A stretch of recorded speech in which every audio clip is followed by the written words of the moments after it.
Welcome to Rewired Sober, the podcast that breaks down the real reasons women turn to alcohol.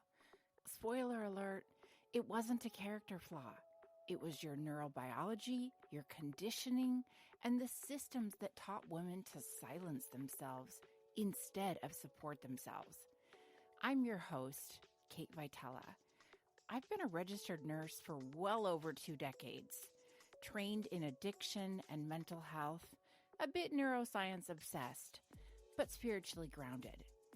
This is the science and soul work of a woman's recovery, where I help you understand what's happening in your sober brain and reconnect to that deeper inner truth you've always had, that soul level knowing, the intuition the patriarchy has tried to train out of you. When women combine the science of the brain rewiring with that inner knowing, you stop feeling broken and you start feeling powerful. So let's get into it. Welcome to Rewired Sober. I'm your host, Kate Vitela.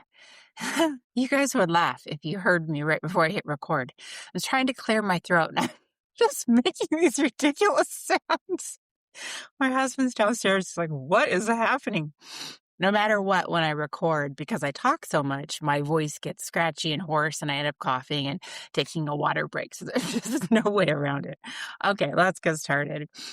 Today, I want to talk about stuff no one tells you about early sobriety. I've been on this kick lately of posting on Instagram, shit no one tells you about sobriety.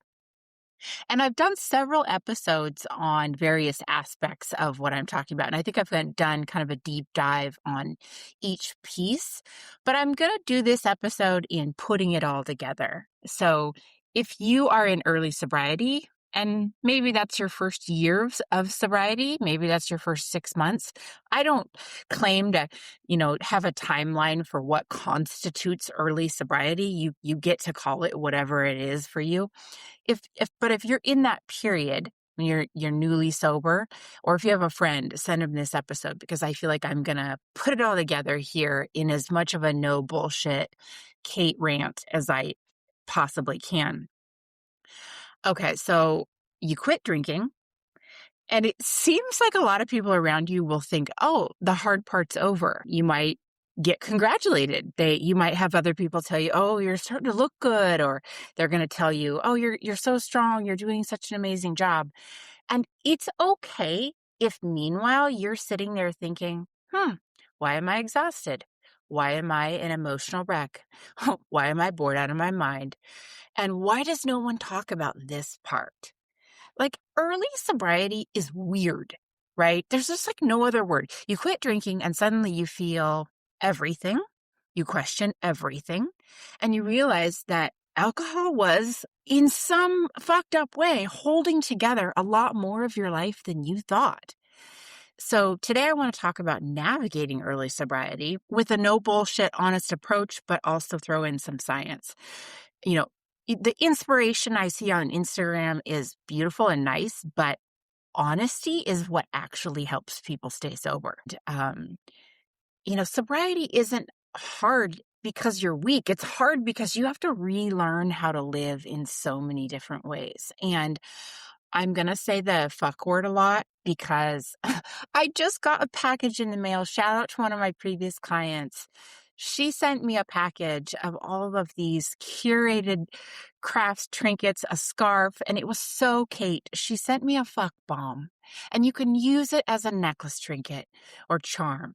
She sent me a cheetah scarf, like a gold choker. I mean, it was Kate to the T. So, you have days as a coach where you feel like you're not really nailing it. You're not getting through to anybody.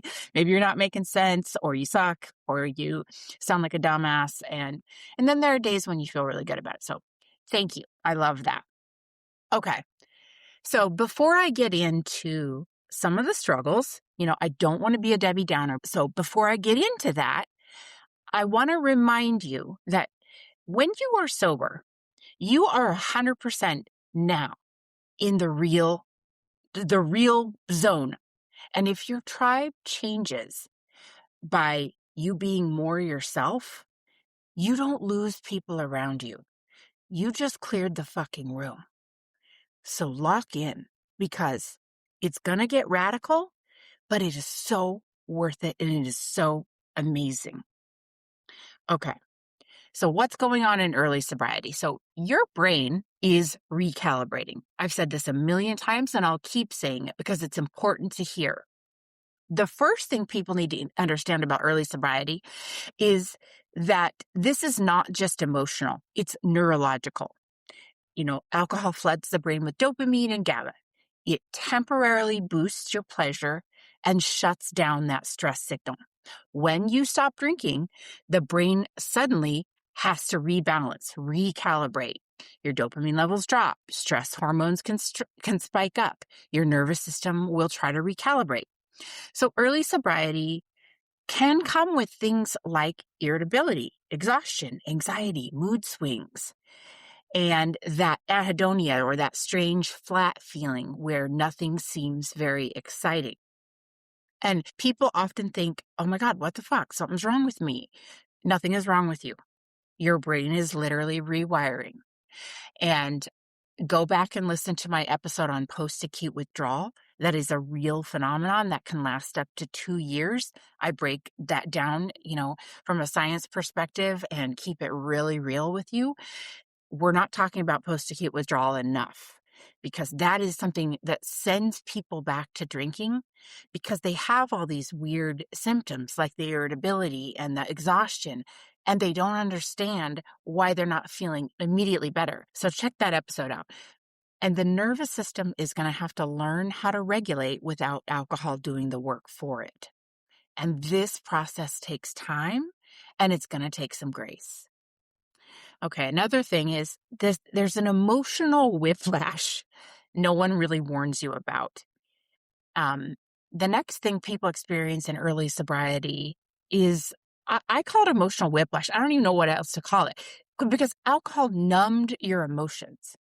It buffered your stress, your sadness, your anger, right? All the emotions, good and bad, embarrassment, grief. It buffered the good and the bad. And when you remove that buffer, the emotional volume gets turned up. So early sobriety can feel like, someone took that fucking dial from a 2 and cranked it up to a 9. And, suddenly feelings that you used to drink over start showing up in weird places and times. You might feel weird, angry, regret, lonely. It's okay to feel emotionally off your rocker a little bit. It doesn't mean that early sobriety isn't working right. It just means that you are feeling everything again. And that's hard. So give yourself some grace. You are doing one of the most radical, difficult things, and you are becoming the truest version of yourself. And with that, you have to be able to give yourself grace on this journey. And you're going to be learning how to experience emotions without numbing them. I mean, that's a huge part of recovery. Experiencing your life and your emotions without numbing is like half the battle, right? And as I've talked about, I've done a whole episode on this, boredom. Boredom's real. And for, people like me or people with ADHD, and I say people like me because it does require a considerable amount of stimulus and dopamine to get my motor going. I'm a type A. I'm a person that likes a highly energized room. And I don't have ADHD, but I identify with the neurodivergence in that sense. People who are struggling with ADHD, they need a lot of dopamine. And so people aren't talking about the boredom enough. Alcohol filled a lot of spaces in our lives. It filled the evenings, the weekends. It was our social event. For me, alcohol was my best friend. It was something I came home to. I put on Sex and the City. I flipped through a magazine. I drank. I scrolled through my phone, sent ridiculous messages to people, got really chaotic on the internet. Okay, I digress.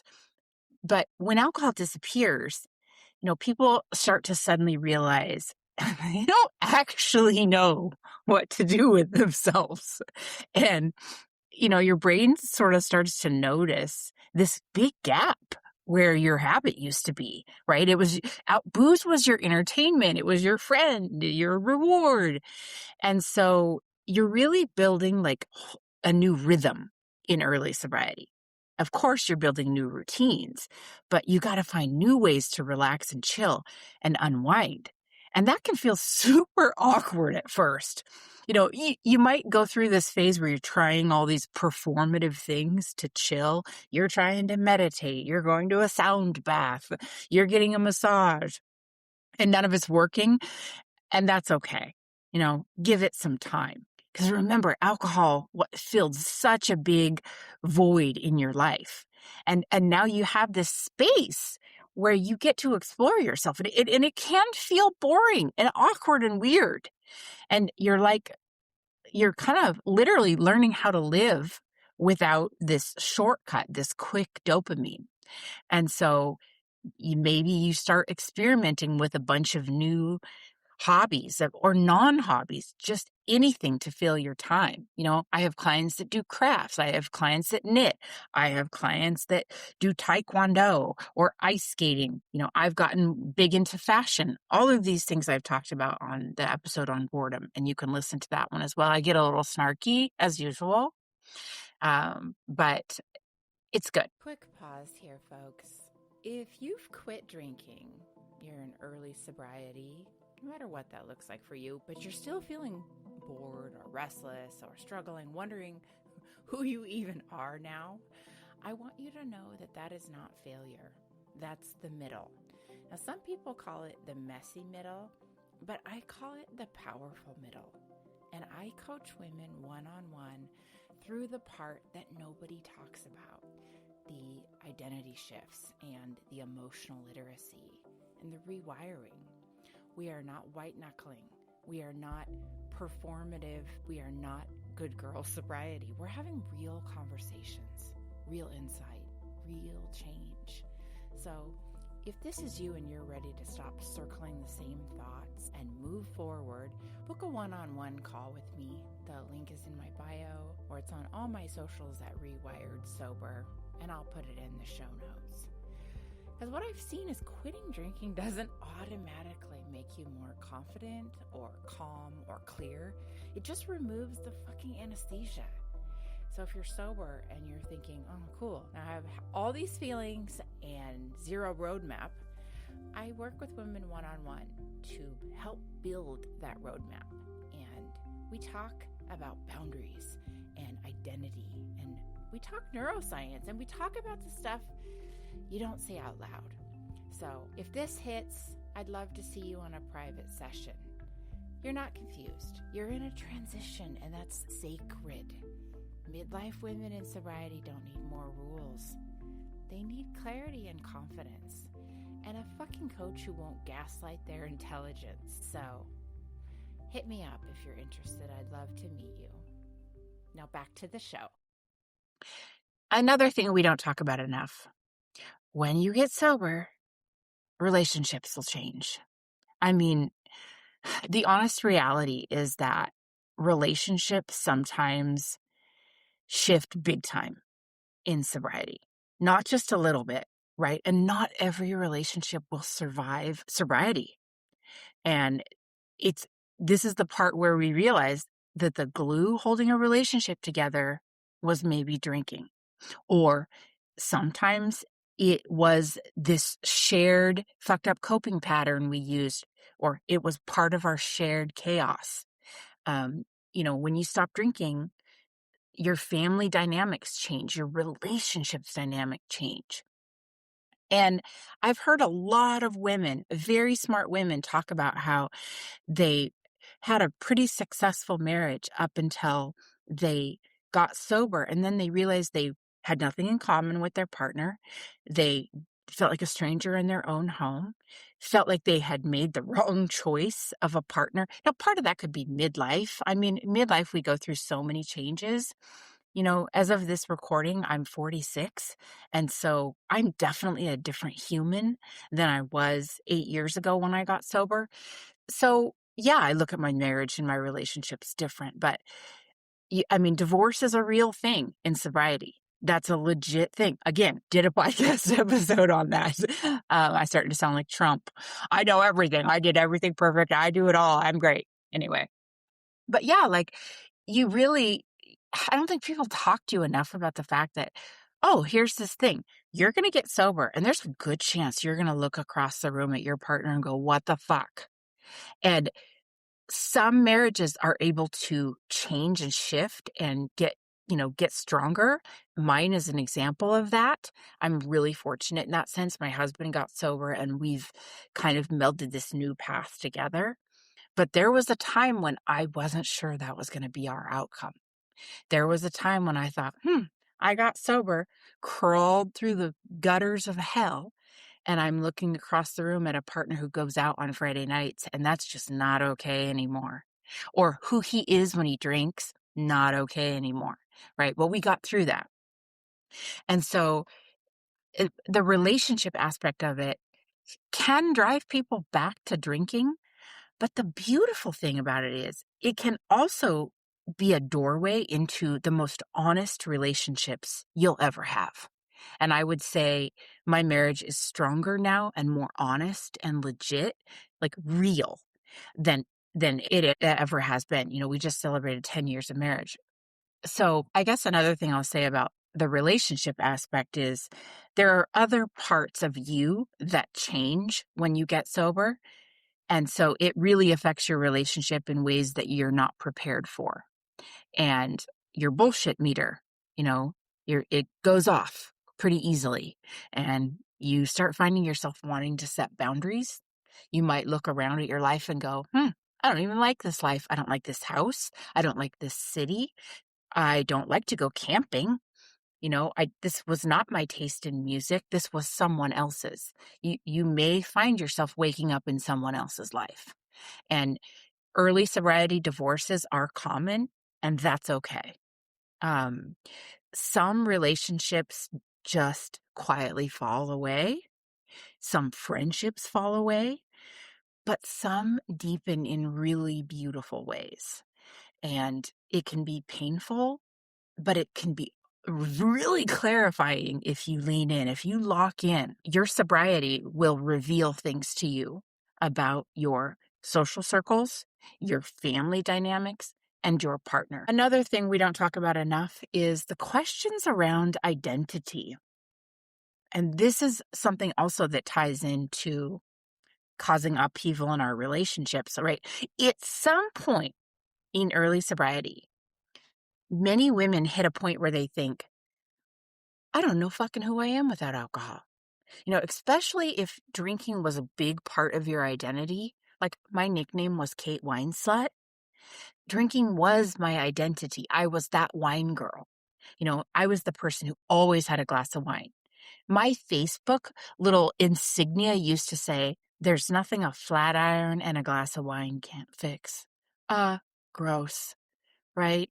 My hair's fried. My liver's fried. Time to delete. No, that's not going to age well for me. But back to identity. If you were a person who used to feel really confident or relaxed or like was the life of the party, that's your identity when you're drinking, right? And so when you take that alcohol away, like early sobriety is not just quitting drinking. You're meeting yourself again. You are reinventing yourself, and that can feel really strange. Like your personality is still there, or maybe it's not. Who you are at the core, your soul is still there, but you kind of have to learn how to live. And some people say that they completely found themselves in sobriety, like a new version of themselves. And some people will say parts of their old authentic self returned that had been lost for a while. These days, I catch myself wearing things, choosing things, doing things, saying things all the way back to when I was like 16. Not because I think I'm 16 again, but because that was a time in my life when I was really subversive into punk fashion before I knew to edit myself in front of the world. Because I grew up in a really small town, There was no internet. All we had was each other and the thrift shops and magazines and like Courtney Love. And so the way that I put myself out into the world was so much less filtered. I I walked around in ripped t-shirts and Birkenstocks. I pierced my nose. My best friend dyed and cut my hair all the time. You know, we didn't know to edit ourselves. We didn't know to like be fake. Because we lived in this small town where everybody was a hipster, or everybody was punk or grunge. This is the 90s. Really poor small town. It's like we weren't even cool enough to know like how to be cool or how to compare. Everyone in my high school was like dirt poor. So there was this time in my life when I was like just as authentic as you could possibly get, almost to a fault, right? Like I just had zero filter and I had no pretenses, and I would like fart and just eat the whole pie, eat the whole plate of French fries, talk about how much I loved my boyfriend, rock out to music, pierce whatever, listen to whatever, and God, was I not attractive and like ridiculous? Yes, but I was also like so fucking real.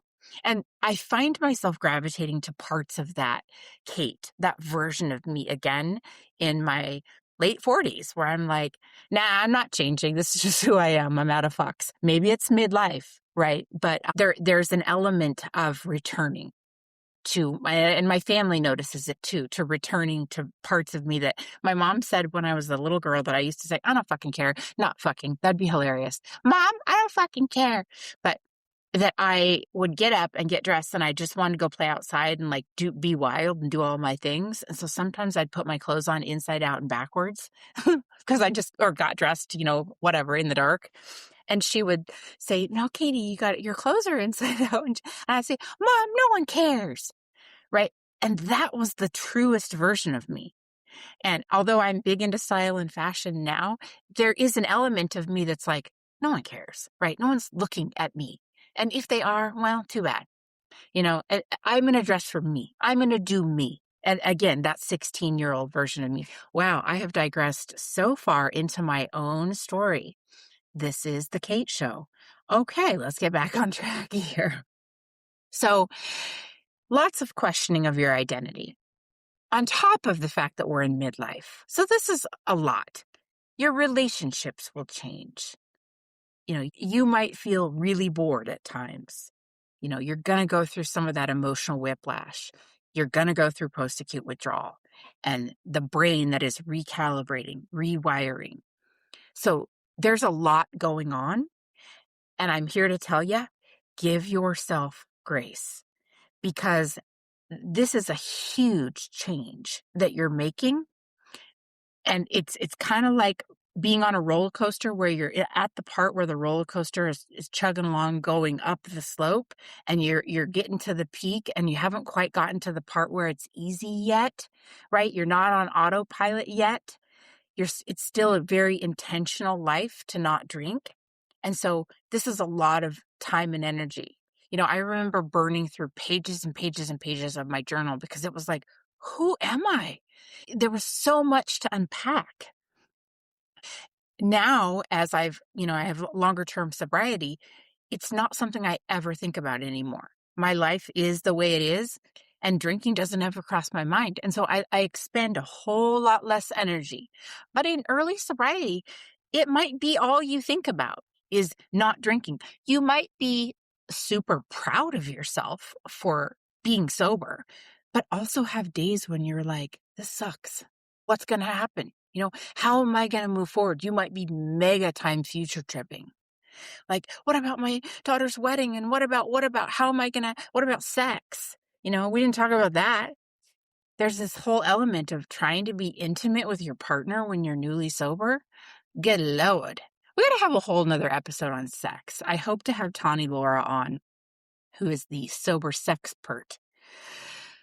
But let's talk about what helps during early sobriety. What helps you navigate this? So, structure. First and foremost, right? Sleep. Meals, movement, routine, all the bullshit I've been spewing at you for the last 5 years I've been in this game. You can listen to 8 million podcasts on this. And again, I'm going to keep saying it. Your nervous system loves predictability.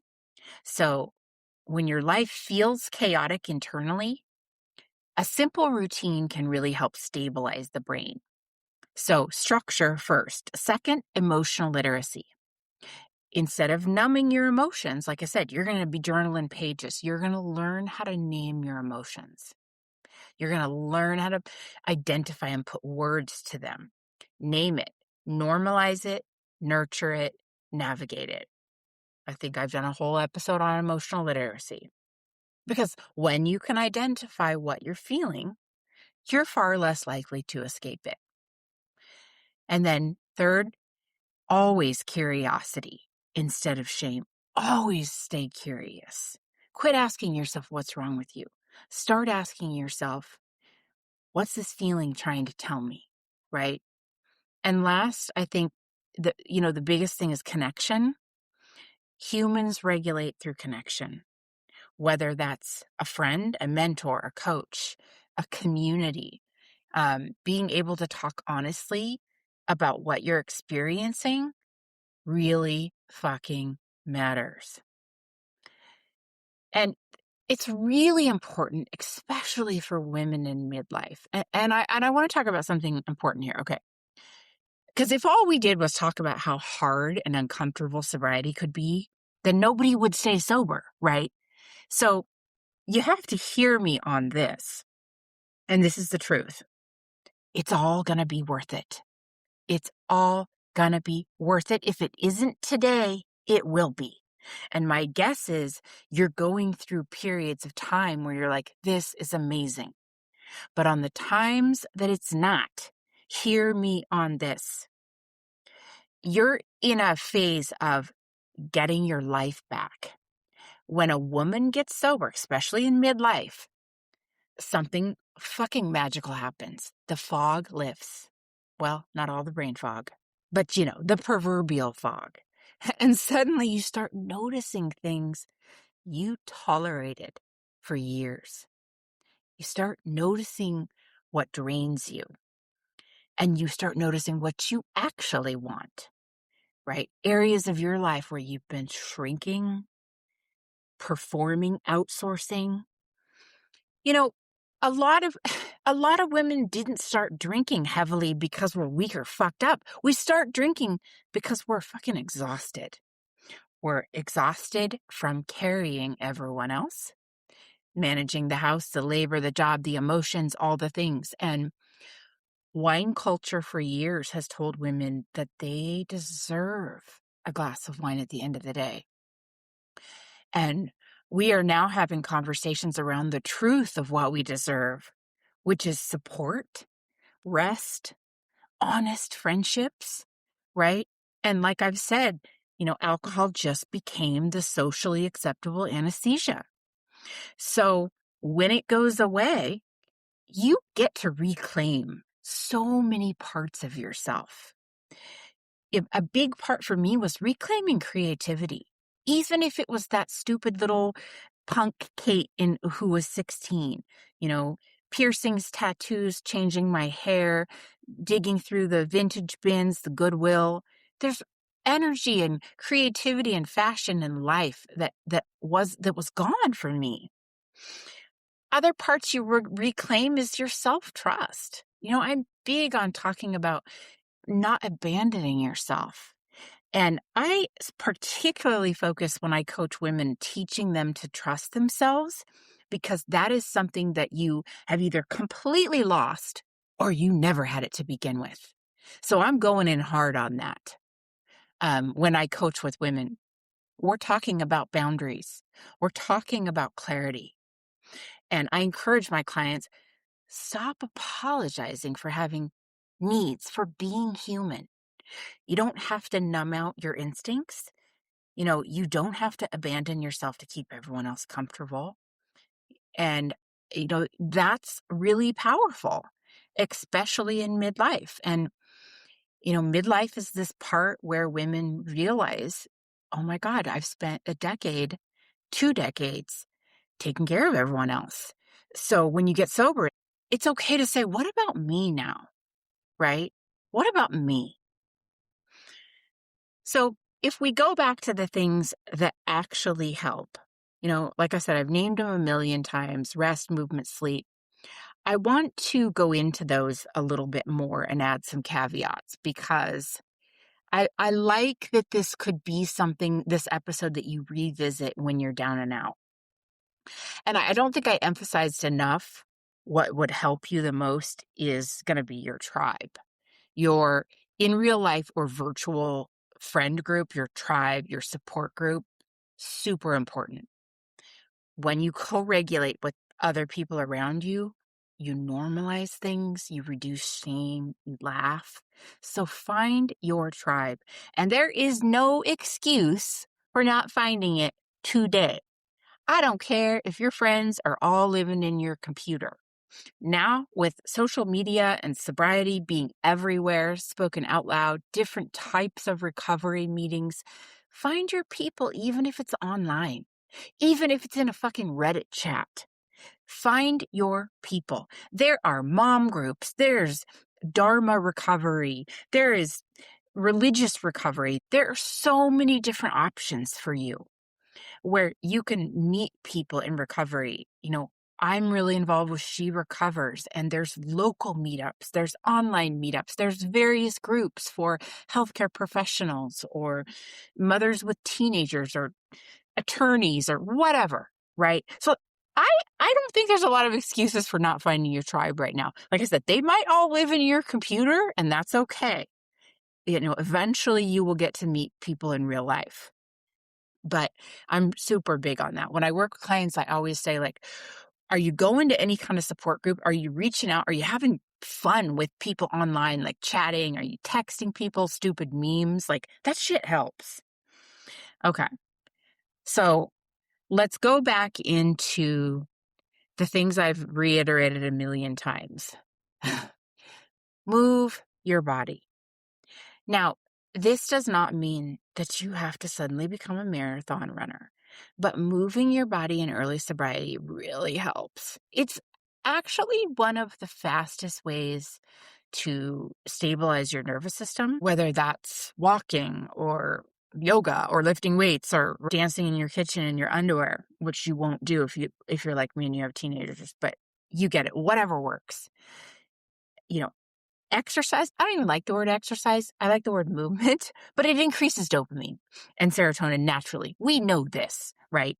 But your brain is trying to relearn how to produce these things, this dopamine and serotonin. Your brain's trying to relearn how to produce it without alcohol, and movement is a good place to start.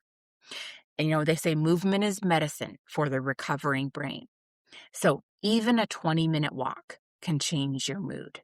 Now, again, I'm going to say you have no excuse. Like, I'm not giving you an out here.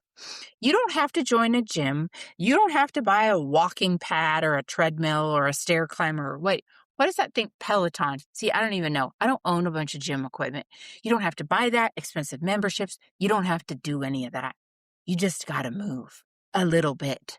So I'm going to call bullshit on having an excuse for not moving, because you can move. Second thing is, we're talking about food. Eat real food. Try to keep your blood sugar stabilized.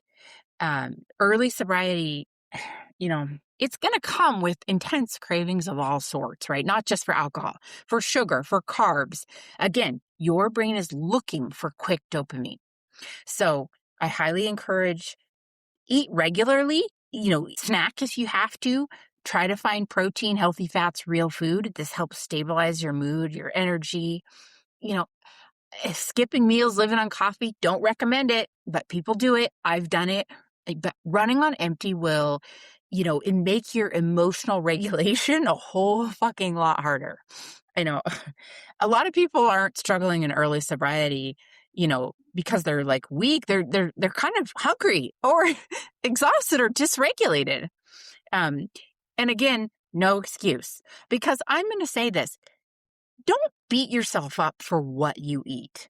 Just don't go hungry. That's all I'm asking. in early sobriety, give yourself some grace. If you have to eat candy all the time or you're really craving carbs or cookies, eat it. Don't beat yourself up. Just keep your body fueled, right? It's harm reduction.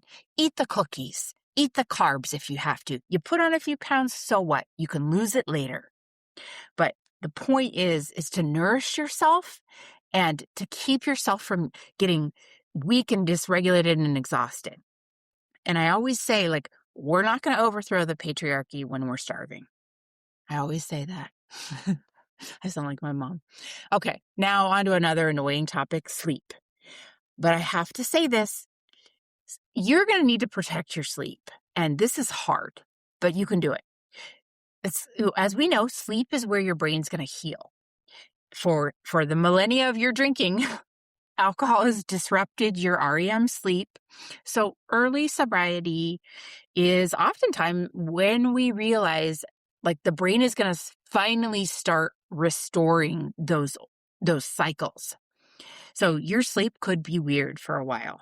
You could be a total insomniac like me, or you could want to sleep all the time.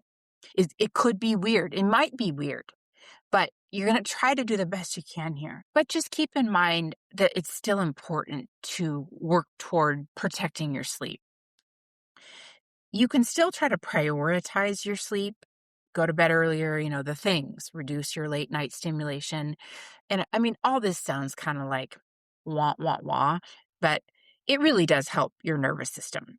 Is it always feasible to, create a perfect bedtime routine with you and some oil of Olay, and some moon sounds? Does the moon even make sounds? But you know what I mean? Some of that is kind of like Instagram bullshit. But sleep deprivation, it really makes everything harder. Your cravings will get stronger if you're sleep deprived. Your cravings for food, sugar, carbs, and booze. And your emotions can feel bigger. And, you don't have as much stress tolerance or distress tolerance when you're lacking sleep. So protect your sleep. And if you're like me, I was a horrible insomniac, and that was part of the reason why I drank. I couldn't sleep. I drank myself to sleep. I finally had to go to a provider and talk about this as a sober woman and get something to help me sleep. In the past, I was kind of skirting around the issues, lying a little bit to providers, and I had tried some sleep aids like Ambien and such, melatonin, but I was lying about the fact that I was drinking on top of it. I wasn't consistent with my sleep routine, and it was really just kind of making it worse. And once I got sober and I was able to talk with a nurse practitioner that specializes in psychiatric medicine, we found something that helps me sleep. And I feel zero stigma or shame around taking a sleep aid. It has changed my life that I can go to sleep now. It's a game changer. Don't sleep on getting sleep. Okay. Another thing is you're going to create new rituals. Okay. The brain loves rituals. So give it new ones. Alcohol used to be your ritual, the end of the day glass of wine. For me, it was the end of the day glass of wine, and then it was the next morning glass of wine. Your weekends, your drinks, whatever. And honestly, sobriety does work best when you replace your rituals, not just remove them. So you're not drinking in the evening, so you make sure you stack up on teas and seltzers and awesome things to drink, snacks, right? Plan a walk after dinner.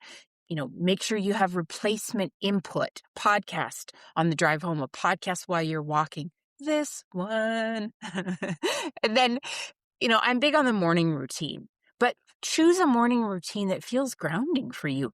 Again, the brain loves a ritual. So give it new ones. And this will be a little intentional at first, but once you get in this groove, you're going to love it. I promise you. Your decision-making fatigue goes way down because you've got rituals in place. I'm a big ritual person. I have a morning routine. I have an evening routine. I often eat the same foods. I do the same things. And it's because I make a million fucking decisions every single day, and I have to use emotional intelligence all day long to navigate my life as a psychiatric nurse and a coach and a stepmom and a wife and a yada, yada, yada, yada, yada, yada. If I can automate things, it takes that off the table. So it's sort of like willpower. Automation will save your willpower for the harder tasks. Okay. Another thing is go where the conversations are honest.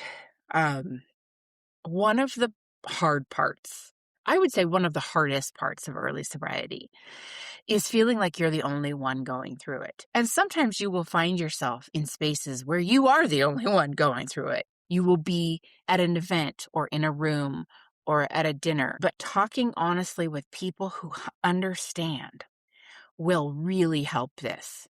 One, you're most likely not alone in rooms, but you're never alone in spaces where people get it. Talk to a coach.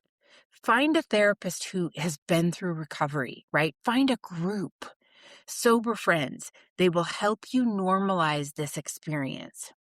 The more we stay isolated, the more it fuels our shame and all these thoughts bubble up about why me and it's not fair and I'm doing it wrong or this sucks, right? Humans regulate through connection. And so this is incredibly important. And when we have honest conversations with people and we can laugh about the nuances of sobriety and the ups and downs, I make a joke like we're sitting in our shitty diaper. Sometimes you just have to sit in the shit. And that really helps to break the ice, reduce shame, laugh, all the things. And, I talk a lot about emotional literacy because you've been numb for so long. And so there's going to be new, reactions or emotions bubbling up. And you might go through periods of time when you don't really know what you actually need right now. And this is where like emotional sobriety kicks in. And you're going to learn, like I said, how to name and navigate your emotions. You're really going to have a less chaotic life. It's hard to see it, but early sobriety is not the time to take on a million new life projects and make a bunch of changes because you're already doing so much recalibration. But reducing unnecessary chaos in your life, it really does help. Like I said, simplify your schedule, protect your energy, set boundaries. All of this is really helpful. And, I think give it time. It's so hard to say all this to someone who's 6 months in or 1 year in and, expect you to really wrap your head around it. Hindsight is so clear when it comes to this, but giving it time, if I could say anything, like the brain takes time to recalibrate. Habits take time to change. Identity takes time to evolve. And people sometimes expect early sobriety to feel magical after a couple weeks, and sometimes it does. But the real transformation may happen over months or years. Personally, I considered early sobriety all the way up until maybe 4 years because I was a person who drank every day and I was heavily dependent on alcohol. So it took a long time for me to recalibrate. So give it time, stick with it. Slowly something starts happening to you and you notice your confidence growing. I notice it in my clients. They'll show up to sessions sitting up a little bit taller. Their self-trust is growing. I can see it. And their life is expanding again. And you're really becoming someone who doesn't need alcohol anymore. And that's why, when we talk about healing, yes, you can fully recover because you get to a place where you don't need alcohol. You don't want alcohol. It's not factored in. And that's recovery. When it's in front of you and you don't choose it because it's no longer necessary for you to be who you are. It's no longer necessary for fun, for relaxation, for you to be honest with people, for you to make friends, for you to be your best. It's no longer necessary. You're not the type of person who even needs that shit anymore. That's when the real change and becoming happens. That is healing. Sometimes I talk about you can fully recover from, quote, alcoholism. And people will say, well, what does that mean? That you're just going to go drink again? No, it means you're going to become someone who no longer needs to drink. You're going to become the type of person who doesn't turn to alcohol because you've already grown your confidence. You've stopped outsourcing it to booze. You've set boundaries. You got to know yourself. That's what I mean by fully healing. If we go back to alcohol, well, yeah, shit might hit the fan. I don't encourage that. I don't encourage anybody to go to alcohol. That's not the point of me saying you're going to fully recover. What I mean by fully recover is your brain's going to recalibrate. You're going to rebuild your life. You're going to build new neural networks.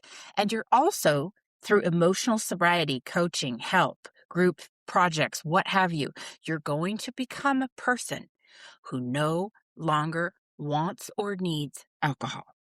Okay, tangent over. Early sobriety is not glamorous, folks. It's just not. It's awkward. And like I said, it's weird. It can be emotional and it can be boring, but it's also the beginning of something really powerful. People will say, oh, you're in the messy middle. And I like to say, no, you're in the powerful middle because you didn't quit drinking just so you could fucking survive.